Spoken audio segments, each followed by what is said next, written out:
Hello everyone, welcome back to my channel. So part 30 के starting में हमें यह दिखाया जाता है कि यहाँ पर जीफेन अपने घर का चाबी भूल जाती है। तो वो जियांग को मैसेज करती है कि मैं अपने घर का चाबी तुम्हारे यहाँ पर भूल गई हूँ, क्या तुम प्लीज मुझे ला कर दोगी। तो यहाँ पर जियांग उससे पूछती है कि तुम कहाँ पर हो। तो वो उसे बताती है कि वो अभी ही के घर पर है। तो यहाँ पर जियांग उसका मजाक उड़ाते हुए बोलती है, यानी कि वो लोग ये सब चीज मैसेज में बात कर रहे होते हैं। तो यहाँ पर जियांग उसे बोलती है कि ही के घर पर हो तो फिर अपने घर का चाबी क्यों चाहिए, अब तुम ही के घर पर ही रहो, मैं तुम्हें चाबी ला कर नहीं दूंगी। तभी यहाँ पर ही जीफेन के पास आता और उससे बोलता है कि जियांग ने क्या कहा। यहाँ पर जीफेन ही को झूठ बोल देती है कि जियांग ने बोला कि वो अभी बाहर है तो वो चाबी नहीं ला पाएगी। तो यहाँ पर वो थोड़ा सा नर्वस रहती है क्योंकि आज तो उसे ही के घर पर ही नाइट स्पेंड करना होगा। तो यहाँ पर ही उससे बोलता है, अच्छा तो तुम आज घर नहीं जा पाओगी। तो यहाँ पर जीफेन शर्माते हुए बोलती है कि हाँ, बट यहाँ पर ही और जीफेन दोनों ही बहुत ज्यादा नर्वस हो जाते हैं कि दोनों एक साथ पहली बार नाइट स्पेंड करेंगे। तो यहाँ पर ही बोलता है कि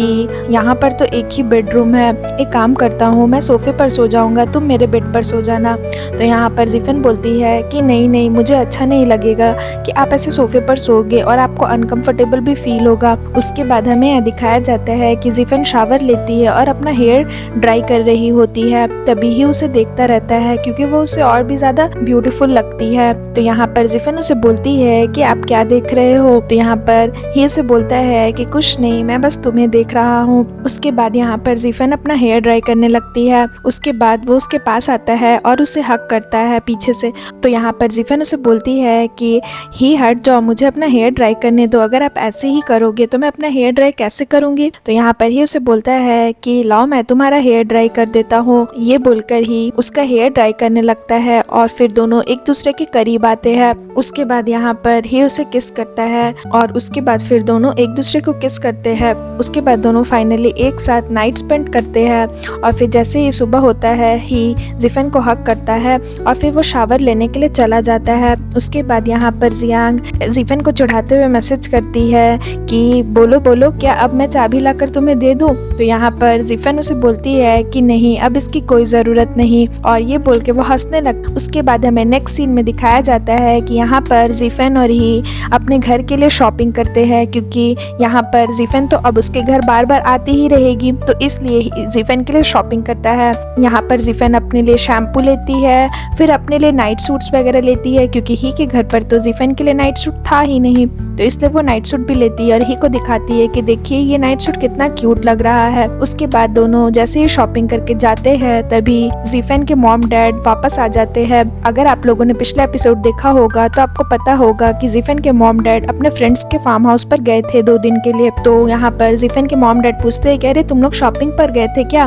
चलो घर चलो लंच करते हैं। तो यहाँ पर ही जल्दी जल्दी में बोल देता है कि हाँ रुकिए, मैं जीफेन का सामान अपने घर पर रख कर आता हूँ। तो यहाँ पर उसके मॉम डैड शॉक्ड हो जाते हैं कि जीफेन के लिए जो शॉपिंग ही ने किया है वो अपने घर पर क्यों रखेगा, बल्कि वो तो उनके घर पर रखेगा ना। तो यहाँ पर उसके मॉम डैड थोड़ा सा शॉक्ड होकर एक दूसरे को देखने लगते हैं। यहाँ पर जीफेन ही को इशारा करती है कि ये आपने क्या कर दिया, मतलब कि अब तो उन्हें समझ आ गया कि जीफेन ही के घर पर एक रात रुकी थी। तो यहाँ पर जीफेन सच बता देती है अपने मॉम डैड को कि मैं घर का चाबी जियांग के यहाँ पर भूल गई थी, तो इसलिए मैं कल रात ही के घर पर रुकी थी। तो यहाँ पर जीफेन के डैड शॉक्ड हो जाते हैं, डैड भी और उसकी मॉम भी, बट वो लोग कुछ नहीं बोलते क्योंकि वो दोनों तो एक दूसरे से प्यार करते हैं और शादी भी करने वाले हैं। बट यहाँ पर डैड तो डैड ही होते हैं तो वो थोड़ा सा गुस्सा हो जाते हैं। तो यहाँ पर जीफेन थोड़ा सा डर जाती है और ही भी डर जाता है कि उसके मॉम डैड के सामने उसने ये क्या बोल दिया। उसके बाद यहाँ पर जीफेन की मॉम बोलती है ठीक है जो ही के घर पर रहो, डिनर के लिए आ जाना। तो ही बोलता है हाँ हाँ हम जरूर आएंगे। उसके बाद उसके मॉम डैड जीफेन को ही के साथ छोड़कर चले जाते हैं। यहाँ पर जीफेन ही को डांटती है कि आपने क्या किया। तो ही बोलता है सॉरी, गलती से मेरे मुंह से निकल गया। उसके बाद तभी हमें यहाँ दिखाया जाता है कि ही जीफेन को लेकर उसके घर आता है तो देखता है कि उसके मॉम डैड ने इलेक्ट्रिक लॉक लगा दिया है। तभी यहाँ पर जीफेन पूछती है कि आपने ये लॉक क्यों लगा दिया। तो यहाँ पर उसके डैड बोलते हैं ताकि तुम दोबारा चाबी ना घुमा पाओ। उसके बाद यहाँ पर उसकी मॉम उसके डैड थोड़ा सा मारती और बोलती है कि नहीं नहीं, पुराना वाला जो लॉक था वो खराब हो गया था, बस इसलिए हमने इलेक्ट्रिक लॉक चेंज कर दी। उसके बाद यहाँ पर जीफन के डैड ही को देख के चिढ़ाते हुए बोलते हैं कि अब तो तुम चाबी नहीं भूलोगी ना, अब तो तुम्हें बस पासवर्ड डालना है और अपने घर पर आ जाना है। उसके बाद उसके डैड गेट बंद कर देते हैं उन लोग दोनों के मुंह पर और बोलते हैं कि जीफन का बर्थ डेट है इसका पासवर्ड। उसके बाद हमें यहाँ दिखाया जाता है कि ही जब अपने काम पर आता है तो हम मुस्कुराते ही रहता है, तो ही के जितने भी कलीग्स और उसके स्टूडेंट्स रहते हैं, नर्स रहती है, सभी कोई उसे देखकर शॉक्ड हो जाते हैं। तो यहाँ पर लीजे बोलता है कि लगता है आज डॉक्टर ही फिर से अच्छे मूड में है। उसके बाद हमें नेक्स्ट सीन में दिखाया जाता है कि यहाँ पर लीन और जियांग भी जीफन को देखकर बहुत हंसते हैं। यहाँ पर जीफन थोड़ा सा नर्वस रहती है क्योंकि दोनों को तो पता रहता है कि जीफन ने ही के घर पर नाइट स्पेंड की थी। जियांग जीफन को चिढ़ाते हुए बोलती है कि एक काम करती हूँ, मैं तुम्हारे घर का चाबी का एक और डुप्लीकेट चाबी बना लेती हूँ, कभी फ्यूचर में जरूरत पड़े तो तुम्हें भेज दूंगी। तो यहाँ पर जीफन बोलती है कि नहीं, उसकी कोई जरूरत नहीं है, अब मेरे डैड ने इलेक्ट्रिक लॉक लगा दिया है। तो यहाँ पर वो लोग दोनों फिर से हंसने लगते हैं और बोलते अच्छा, ऐसे करके मुंह बनाकर वो लोग जीफन को चिढ़ाते हैं। उसके बाद यहाँ पर जीफन भी उन दोनों की हरकत को देखकर हंसने लगती है। उसके बाद हमें यहाँ दिखाया जाता है कि ही जिस स्कूल से ग्रेजुएट हुआ था, लीजे लोग तो वहीं का स्टूडेंट रहता है ना, तो आज लीजे फेंग सभी कोई का आज ग्रेजुएशन डे रहता है। तो यहाँ पर ही उनके ग्रेजुएशन डे को अटेंड करने के लिए जाता है। तो जितने भी वहाँ पर डॉक्टर्स रहते हैं, यानी कि जितने स्टूडेंट्स रहते हैं, वो सभी कोई ही को देखकर मतलब थोड़ा सा शॉक्ड हो जाते हैं कि ये इतना हैंडसम लड़का कहाँ से आ गया। यहाँ पर जीफन ने ही के लिए ये आउटफिट पसंद किया था। उसके बाद तभी यहाँ पर ग्रेजुएशन डे स्टार्ट हो जाता और यहाँ पर लीजे अपना प्रेजेंटेशन देता है, यानी कि जो भी रिपोर्ट्स और थीसिस उसने बनाई रहती उसको वो यहाँ पर प्रेजेंट कर रहा होता है। उसके बाद हमें यहाँ दिखाया जाता है कि जब लीजे का प्रेजेंटेशन खत्म हो जाता है तो वो चुपके से ही का फोटो ले रहा होता है अपने फोन पे। तो यहाँ पर ही देख लेता है कि लीजे उसका फोटो ले रहा है, तो वो उसे ऐसे गुस्से से देखता है। तो लीजे फिर अपना फोन नीचे रख देता है। उसके बाद ही मन मुस्कुराने लगता है। उसके बाद हमें यहाँ दिखाया जाता है कि लीजे के प्रेजेंटेशन के बाद फेंग अपना प्रेजेंटेशन देती है। उसके बाद जब ग्रेजुएशन डे खत्म हो जाता है तो सभी कोई एक दूसरे को कॉन्ग्रेचुलेट कर रहे होते हैं। तभी फेंग ही के पास आती है और उसे थैंक यू बोलती है।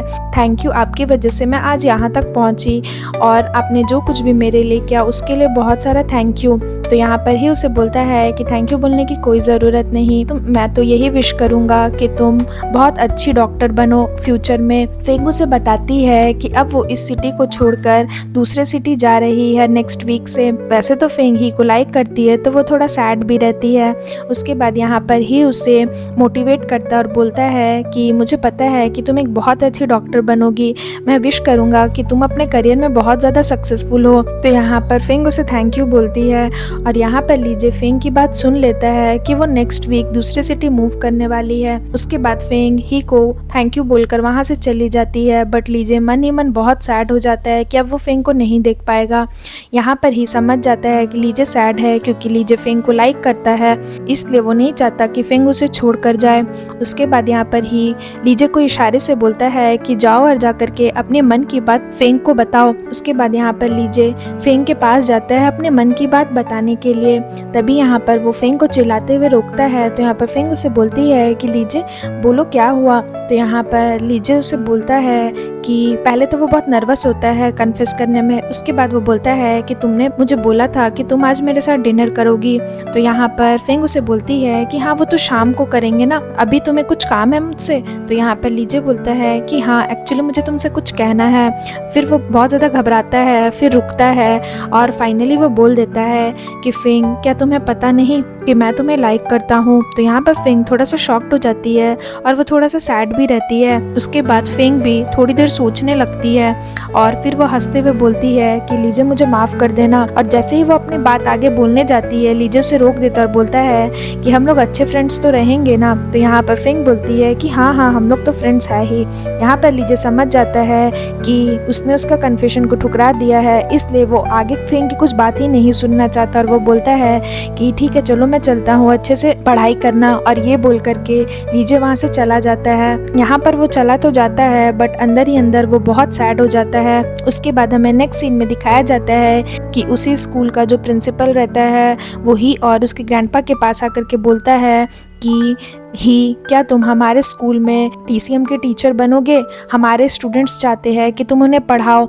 और तुम भी तो इसी स्कूल से ग्रेजुएट हुए हो, तो मैं तुम्हें जानता हूँ कि तुम कितने अच्छे स्टूडेंट हो और तुम्हारी मेडिकल स्टडीज़ वगैरह मैं सब कुछ अच्छे से जानता हूँ, तो मैं तुम्हें ये ऑफ़र दे रहा हूँ, क्या तुम इसमें इंटरेस्टेड हो? तो यहाँ पर ही बहुत खुश हो जाता है और बोलता है कि ऑफ कोर्स इंटरेस्टेड हूँ और थैंक यू मुझे इस लायक समझने के लिए, और अपने स्टूडेंट को भी थैंक यू बोलिएगा। तो यहाँ पर ही के ग्रैंडपा भी प्रिंसिपल को थैंक यू बोलते हैं कि उन्होंने ही को इतनी अच्छी अपॉर्चुनिटी दी। तो यहाँ पर उसका प्रिंसिपल बोलता है कि अरे इसमें मुझे थैंक यू बोलने की ज़रूरत नहीं है, ही तो इतना टैलेंटेड है ही कि इसे ऐसी अपॉर्चुनिटी मिलनी ही चाहिए। उसके बाद हमें यहाँ दिखाया जाता है कि यहाँ पर लीजे सैड होकर बैठा रहता है, तो यहाँ पर ही समझ जाता है कि फिंग ने उसका कन्फेशन ठुकरा दिया है, तो वो उससे थोड़ा सा कंफर्ट करने आता है। तो लीजे से बोलता है कि डॉक्टर ही मुझे कंफर्ट करने की ज़रूरत नहीं है, मैं अब बड़ा हो गया हूँ, मैं वैसे भी मूव ऑन कर चुका हूँ, मुझे पता था कि फिंग मुझे रिजेक्ट करेगी, तो मैं अपने आप को होप दे भी नहीं सकता था। तो यहाँ पर ही उसे बोलता है कि हाँ फाइनली तुम बड़े हो गए हो। उसके बाद वो बोलता है चलो अब तुम बड़े हो ही गए हो तो चलो मेरी फोटोज भेज दो, क्योंकि वो फोटोज मैं अपनी गर्लफ्रेंड को भेजूंगा, उसने ही मेरे लिए ये आउटफिट पसंद की थी, तो उसका भी तो हक बनता है देखना कि मैं इस आउटफिट में कैसा लग रहा हूँ। तो यहाँ पर लीजे मना कर देता, बोलता है कि नहीं मैं आपको आपकी फोटोज नहीं भेजूंगा, और ये बोलने के बाद वो उठकर जाने लगता है गुस्से से। तो यहाँ पर गुस्सा नहीं रहता, वो थोड़ा सा सैड रहता है बस फिंग की वजह से। तो यहाँ ही उसे बोलता है कि तुम्हें नहीं लगता कि तुम्हें अपने सीनियर को थैंक यू बोलना चाहिए कि आज तुम्हारा इतना नाम वगैरह हुआ सब कुछ मेरी वजह से, मैंने तुम्हें पढ़ाया है। तो यहाँ पे लीजे को लगता है हाँ ही तो सही कह रहा है, तो फिर वो आकर बैठ जाता है और उसकी फोटोज उसे दिखा देता है, बोलता है कि ठीक है मैं ये सेंड कर दूंगा। उसके बाद हमें नेक्स्ट सीन में दिखाया जाता है कि यहाँ पर जिफेन के डैड सब्जियों की शॉपिंग कर कर जा रहे होते हैं, तभी वो ही के ग्रैंडपा को देखते हैं। तो यहाँ पर वो उसे रोकते और बोलते हैं कि क्या आप ही के पास जा रहे हो? तो यहाँ पर उसके ग्रैंडपा बोलते हैं अभी जस्ट मैं ही से ही मिलकर आया हूँ, हमारी मीटिंग थी एक स्कूल में, तो उसने मुझे डिनर के लिए बुलाया था, तो मैं बस इसलिए जा रहा हूँ। उसके बाद यहाँ पर जिफेन के डैड बोलते हैं कि अरे चलिए आप मेरे घर चलिए, मैं आपको अच्छा सा डिनर कराता हूँ। उसके बाद यहाँ पर उसके ग्रैंडपा जिफेन के घर पर आ जाते हैं। यहाँ पर जिफेन की मॉम जिफेन का बचपन का फोटो दिखाती है उसके ग्रैंडपा को, तभी यहाँ पर जिफेन भी अपने घर आती है। यहाँ पर वो जैसे ही के ग्रैंडपा को देखती है वो बहुत खुश हो जाती है और फिर वो जाकर उन्हें ग्रीट करती है। उसके बाद वो बताते हैं कि देखो मैं तुम्हारी बचपन की फोटोज देख रहा हूँ, तुम कितनी क्यूट थी। तो यहाँ पर जिफेन थोड़ी सी एम्बैरस हो जाती है कि वो बचपन में उतनी प्यारी नहीं दिखती थी। उसके बाद हमें यह दिखाया जाता है कि वो जैसे ही किचन की तरफ देखती है वो देखती है कि ही वहाँ पर डिनर बना रहा है, तो ये देखकर वो बहुत खुश हो जाती है कि वो कितने अच्छे से उसकी फैमिली में घुल मिल गया है। उसके बाद वो दौड़ते हुए ही के पास जाती है, उसे देखकर हंसने लगती है, तो ही उसे बोलता है कि तुम हंस क्यों रही हो? उसके बाद वो उसे हक करती और बोलती है कि क्या आपने भी मेरी फोटोज देखी? तो यहाँ पर ही बोलता है कि नहीं मुझे दिखाओ तुम्हारी बचपन की फोटोज। तो यहाँ पर जिफेन बोलती है कि नहीं मैं अपनी फोटोज आपको नहीं दिखाऊंगी, मैं उतनी सुंदर नहीं थी, मुझे एम्बैरस फील हो रहा है। तो यहाँ पर ही बोलता है इसीलिए तो मुझे देखना है। तो यहाँ पर जिफेन ऐसे प्यारा सा फाइट करती है उसके साथ, बोलती नहीं मैं नहीं दिखाऊंगी, और ही बोलता है नहीं मुझे देखना है, जाओ फोटोज लेकर के आओ। और ऐसे करके दोनों लड़ने लगते हैं। तभी यहाँ पर जैसे ही दोनों लड़ने लगते हैं जिफेन के डैड वहाँ पर किचन में आ जाते हैं और बोलते हैं कि ही क्या आज खाना बन जाएगा? तो यहाँ पर ही बोलता है हाँ हाँ हाँ खाना बस रेडी हो ही गया है, मैं बस थोड़ी ही देर में लाता हूँ। जिफेन के डैड बोलते हैं ठीक है तुम लोग लगे रहो, मैं तुम लोग को डिस्टर्ब नहीं करूँगा। तो जिफेन बोलता अरे नहीं ऐसी बात नहीं है। उसके बाद जिफेन चली जाती है। यहाँ पर जिफेन के डैड ही की हेल्प करते हैं कुकिंग में। उसके बाद यहाँ पर ही के ग्रैंडपा ही की बचपन की फोटोज दिखाते हैं, जहाँ पर ही ऐसा पोज दिया रहता है जैसे जिफेन अभी दे रही है, और फिर जिफेन ऐसे ही को चढ़ाती है। उसके बाद ही बोलता है कि ग्रैंडपा आप मेरी फोटोज क्यों दिखा रहे हैं, देखिए ये मुझे कैसे चिढ़ा रही है। तो यहाँ पर उसके ग्रैंडपा बोलते हैं क्यों देखो कितना क्यूट तो लग रहे हो। उसके बाद ही की फैमिली और जिफेन की फैमिली बैठ कर साथ में डिनर करते हैं। उसके बाद जैसे ही डिनर खत्म हो जाता है यहाँ पर ही और जिफेन अपने किचन में बिजी रहते हैं, यानी वो लोग डिनर करने के बाद साफ़ सफाई करते हैं तो दोनों अपने में लगे रहते हैं। और इधर ही के ग्रैंडपा जीफन की मॉम का पल्स चेक करते हैं, मतलब ऐसे ही नॉर्मली कि लाइए देखते हैं आप लोग की हेल्थ कंडीशन वगैरह कैसी है। तो यहाँ पर ही के ग्रैंडपा को थोड़ा सा उसकी मॉम के हेल्थ के ऊपर शक होता है, तो वो उसके मॉम को अपना टंग दिखाने के लिए बोलते हैं। तो यहाँ पर उसकी मॉम अपना टंग भी दिखाती है। तो जीफन के डैड बोलते हैं कि क्या हुआ, कुछ प्रॉब्लम है क्या। वैसे ही ने जीफन की मॉम के लिए कुछ मेडिसिन दिए हैं ताकि इसकी कंडीशन अच्छी रहे, मतलब मेंटल हेल्थ वगैरह अच्छी रहे। तो यहाँ पर जीफन की मॉम बोलती है हाँ, जब से मैं ही की मेडिसिन खा रही हूँ ना, मुझे बहुत अच्छा फील हो रहा है। पहले मुझे चेस्ट में थोड़ा सा पेन होता था बट अब मुझे अच्छा लग रहा है। तो यहाँ पर ही के ग्रैंडपा बोलते हैं कि ठीक है, अगर आपको ही की मेडिसिन से अच्छा लग रहा है तो आप उसे लेते रहिएगा। उसके बाद वो बोलते हैं कि क्या आप लोग अपना रेगुलर हेल्थ चेकअप कराते हैं। तो यहाँ पर जीफन की मॉम बोलती है कि इस साल तो हमने नहीं कराया है बट हाँ, हम लोग ज़रूर कराएंगे, क्यों कुछ प्रॉब्लम है क्या। तो उसके ग्रैंडपा बोलते हैं नहीं नहीं, कुछ प्रॉब्लम नहीं है, सब ठीक है, बट फिर भी मैं एक बार आपको सजेस्ट करूँगा कि आप अपना हेल्थ चेकअप ज़रूर कराइए, क्योंकि इस उम्र में हमें हमेशा अपनी हेल्थ चेकअप करानी चाहिए। यहाँ पर ही के ग्रैंडपा को उसकी मॉम के हेल्थ कंडीशन पर थोड़ा सा शक होता है बट वो कुछ बोलते नहीं, क्योंकि वो श्योर नहीं रहते कि कौन सी बीमारी है क्या है, इसलिए वो बस ये सजेस्ट कर देते हैं कि आप अपना हेल्थ चेकअप करा लीजिए। तो उसकी मॉम बोलती है ठीक है, हम नेक्स्ट मंथ करा लेंगे। तो उसके डैड बोलते हैं कि हाँ हाँ ज़रूर। उसके बाद उसके डैड ही के ग्रैंडपा को बोलते हैं कि एक बार मेरी भी पल्स चेक कर लीजिए। उसके बाद नेक्स्ट सीन में यहाँ पर दिखाया जाता है कि फाइनली जीफन रिज़ाइन मार देती है और अपना रेजिग्नेशन लेटर सबमिट कर देती है और ही को जाकर के ये बात बता देती है और धीरे धीरे अपना सारा सामान मूव करती है और फिर सीन यहाँ पर ख़त्म हो जाता है। सो फ्रेंड्स, अगर आपको मेरी ये वीडियो अच्छी लगी हो तो प्लीज़ मेरे वीडियो को लाइक करिएगा, मेरे चैनल को सब्सक्राइब करिएगा। मैं जल्दी इसका नेक्स्ट एपिसोड लेकर के आऊँगी तो उसके लिए वेट करिएगा। सो फ्रेंड्स, आज के लिए बाय बाय, मिलते हैं फिर से एक न्यू वीडियो के साथ।